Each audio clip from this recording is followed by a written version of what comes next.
Tepatnya 16 Mei 2015 dinyatakan keluarga angkat Angelin sebagai tanggal terakhir mereka melihat keberadaan Angelin bermain di halaman rumah mereka. Selang sehari, keluarga membuat fanpage di akun media sosial dan menyebarkan berita kehilangan Angelin.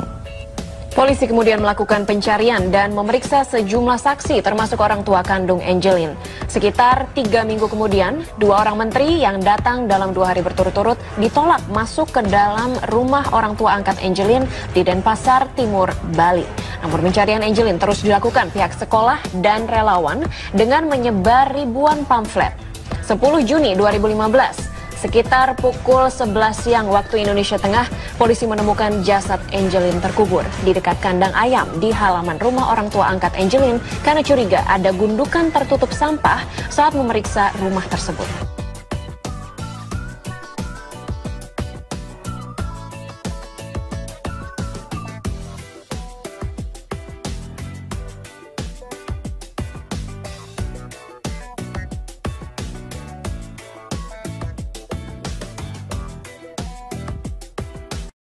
Rumah tangga di kediaman korban, Agus sempat memperkosa Angelin sebelum Angelin dikuburkan.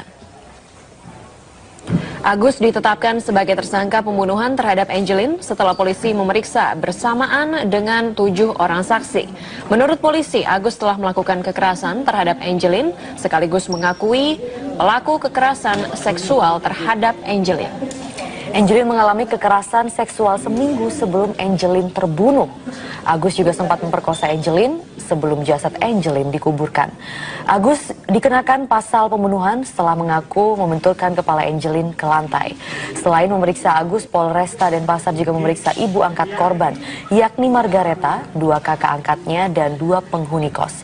Hasil forensik tim dokter menyebutkan jasad korban dikubur sejak 3 minggu lalu. Pada jasad korban ditemukan tanda-tanda bekas kekerasan seperti jeratan pada leher.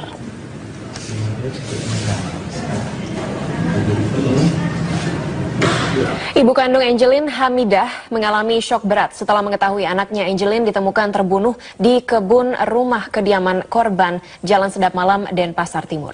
Kini Hamidah tengah menjalani konseling untuk menstabilkan kondisinya.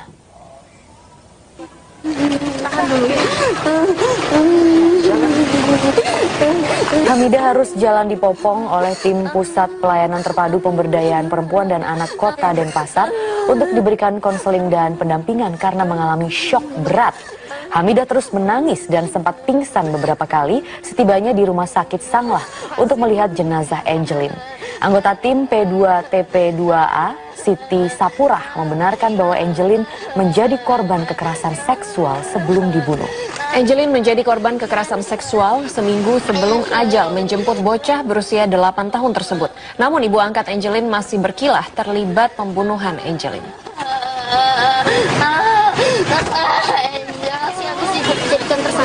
Ya, aku jadi tersangka dan sebelum teman-teman tahu ternyata baru seminggu dia berada di lokasi rumahnya Bu Marta dan sudah dilakukan pemerkosaan setiap hari. Ya, cukup ya. Saya akan dibunuh. Ya, ini 25 hari menghilang. Akhirnya bocah 8 tahun Angelin ditemukan jasadnya terkubur di dekat kandang ayam di pekarangan rumah ibu angkatnya di Denpasar Timur, Bali. Iya, sementara itu ibu kandung Angelin tentunya histeris ya, meminta pelaku pembunuhan anaknya dihukum mati.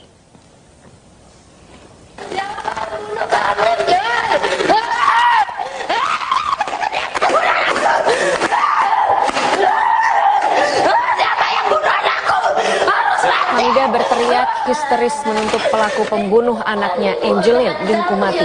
Hamidah yang tidak terima anak kandungnya ditemukan tewas menangis histeris di depan pintu kamar jenazah Rumah Sakit Umum Pusat Sanglah, Denpasar, Bali. Hamidah adalah ibu kandung Angelin yang datang dari Banyuwangi, Jawa Timur, didampingi saudaranya. Buka pintunya, Pak.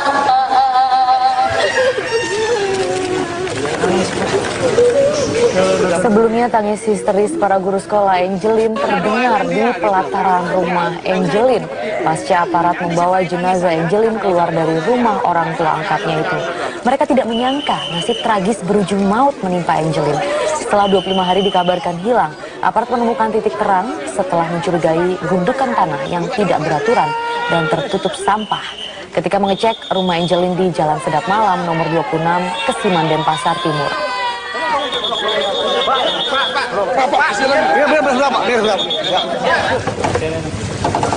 Usai melakukan olah tempat kejadian penemuan kuburan dan jasad Angelin, tim Lab 4 Polresta Denpasar mengamankan sejumlah alat tajam seperti skop, pacul, dan spray yang diduga dipakai untuk membunuh Angelin. Penemuan ini pun menguatkan para guru sekolah Angelin. Maksud kami, penemuan ini pun membuat para sekolah guru Angelin yang selama ini curiga terhadap bocah 8 tahun itu mengalami kekerasan. Para guru berharap pelaku dihukum seberat-beratnya.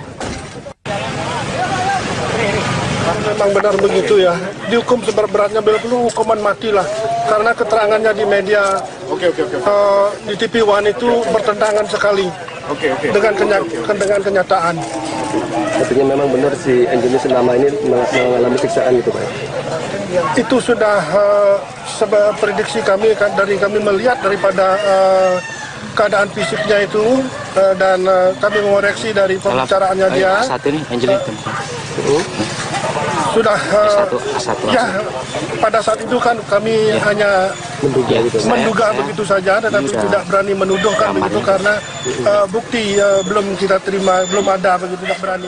Sementara itu pemirsa, dari hasil otopsi jenazah Angelin, tim forensik Rumah Sakit Sanglah Denpasar memperkirakan bocah 8 tahun ini telah meninggal dunia sejak 3 pekan lalu dengan penyebab pendarahan di kepala. Selain itu, tim forensik juga menemukan luka memar hampir di sekujur tubuh Angelin. Melakukan pemeriksaan luar pada pukul 13.55, dilanjutkan dengan pemeriksaan dalam pukul 15.13. Dari hasil pemeriksaan luarnya, kami temukan ada beberapa luka memar pada hampir seluruh tubuh, jadi di daerah wajah, kepala, leher, tangan, ya, lengan, paha, bokong, dan di punggung kaki dari korban. Kemudian dari tanda pembusukannya atau perkiraan saat kematiannya sekitar kurang lebih 3 mingguan. Ya. Untuk sebab matinya ada pendarahan di kepala, jadi kekerasan pada kepala yang menimbulkan kematian. Lokasi penemuan jasad Angelin hingga malam ini masih dijaga sejumlah aparat kepolisian. Ya, beberapa orang warga ini juga masih terlihat pemirsa di sekitar tempat kejadian perkara. Dan kita akan bergabung dengan Rifai Pamone dari Denpasar, Bali. Rifai, bagaimana situasi di TKP penemuan jenazah Angelin hingga malam ini terkait penjagaan dan kedatangan warga? Kami akan berupaya untuk menggambarkan kondisi di tempat kejadian perkara penemuan dari jasad Angelin, bocah perempuan berusia 8 tahun yang baru saja ditemukan oleh tim penyidik dari Polresta Denpasar, Bali, dan juga tim gabungan. Krizia, saya akan memulai dari kondisi di depan rumah di Jalan Sedap Malam nomor 26 ini. Kondisinya sangat sepi. Lampu tidak dinyalakan oleh petugas yang berjaga-jaga di sekitar lokasi tempat kejadian perkara penemuan. Lalu polis lain juga dipasang di sekitar rumah. Sepanjang sekitar 100 meter, polis lain ini melingkar di sekitar lokasi. Dan terkait dengan penjagaan yang terus diperketat, kami mendapatkan informasi bahwa setidaknya dalam 3 minggu terakhir sejak adanya laporan kehilangan dari keluarga angkat Angelin, pihak kepolisian secara internal dan juga secara tertutup sudah berjaga-jaga di lokasi Jalan Sedap Malam nomor 26 ini di wilayah Polsek Denpasar Timur selama 24 jam. Namun setelah ditemukannya jasad Angelin di belakang rumah Jalan Sedap Malam nomor 26 ini, Krizia, kemudian penjagaan lebih terbuka dan lebih banyak lagi anggota tidak hanya dari Intel namun juga dari Sat Sabara dan sejumlah satuan lainnya berjaga selama 24 jam. Terkait dengan kondisi warga yang berdatangan memang tidak lagi ramai saat ini, Krizia dan juga Maria. Namun beberapa saat yang lalu kami masih melihat ada beberapa warga yang lewat di Jalan Sedap Malam ini, kemudian sempat berhenti dengan kendaraan roda 2 mereka dan juga roda 4. Tadi ada beberapa yang berhenti untuk melihat bagaimana situasi di rumah tempat kejadian perkara penemuan jasad Angelin. Kami juga ingin memperlihatkan Krizia terkait dengan beberapa kondisi dari pekarangan rumah ini. Ada beberapa ucapan duka cita. Kami akan coba memperlihatkannya kepada pemirsa. Ada 2 karangan bunga setidaknya yang diletakkan oleh para ibu dan juga anak-anak yang berada di sekitar perkampungan ini. Ada tulisan duka cita dan juga tentunya ini ditunjukkan untuk memperlihatkan empati dan juga simpati kepada keluarga korban yang tentunya saat ini tengah dalam kondisi duka cita. Krizia. Rifai, kemudian bagaimana dengan penyidikan polisi terhadap sejumlah saksi? Apakah sudah ada perkembangan? Perkembangan terbaru yang bisa kami informasikan terkait dengan apa yang dilakukan oleh Polresta Denpasar Bali khususnya Krizia adalah terkait dengan beberapa saksi yang memang sudah ditahan kemudian dilakukan pemeriksaan lebih lanjut.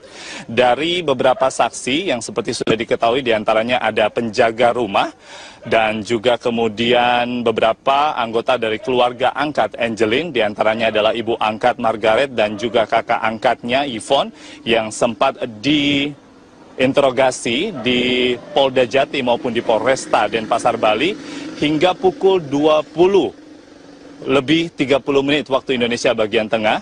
Pihak kepolisian khususnya penyidik dari Polresta Denpasar Bali akhirnya menetapkan satu tersangka hingga saat ini, yaitu penjaga rumah dari rumah keluarga angkat yang berada di Jalan Sedap Malam nomor 26 ini dengan inisial A. Kemudian hal tersebut masih terus akan dikembangkan. Informasi yang beredar saat ini, motif dari pembunuhan yang diungkap dari hasil forensik atau sidik forensik dilakukan di RSUP Sanglah Denpasar Bali, di mana ada kemungkinan besar kekerasan lalu berujung pada pembunuhan. Ditetapkan juga oleh pihak kepolisian bahwa informasi saat ini tersangka berinisial A sempat melakukan pemerkosaan terlebih dahulu, kemudian menghilangkan nyawa bocah perempuan berusia 8 tahun, Angeline. Krizia. Baik, Rifai Pomon yang melaporkan langsung dari Denpasar, Bali. Pemirsa, kisah pencarian Angeline diawali sejak bulan Mei lalu, tepatnya ketika keluarga angkat Angeline menyatakan kehilangan bocah berusia 8 tahun itu dan mencarinya melalui akun media sosial. Namun ketika menyebar, keluarga angkat dari Angeline ini justru tertutup kepada media, termasuk 2 menteri yang berkunjung ke rumahnya.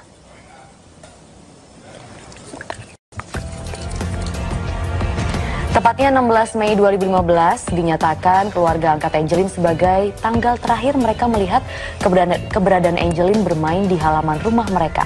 Selang sehari, keluarga membuat fanpage di akun media sosial dan menyebarkan berita kehilangan Angeline. Polisi kemudian melakukan pencarian dan memeriksa sejumlah saksi termasuk orang tua kandung Angeline. Sekitar 3 minggu kemudian, 2 orang menteri yang datang dalam 2 hari berturut-turut ditolak masuk ke dalam rumah orang tua angkat Angeline di Denpasar Timur, Bali. Namun pencarian Angeline terus dilakukan pihak sekolah dan relawan dengan menyebar ribuan pamflet. 10 Juni 2015, sekitar pukul 11 siang waktu Indonesia Tengah, polisi menemukan jasad Angeline terkubur di dekat kandang ayam di halaman rumah orang tua angkat Angeline karena curiga ada gundukan tertutup sampah saat memeriksa rumah tersebut.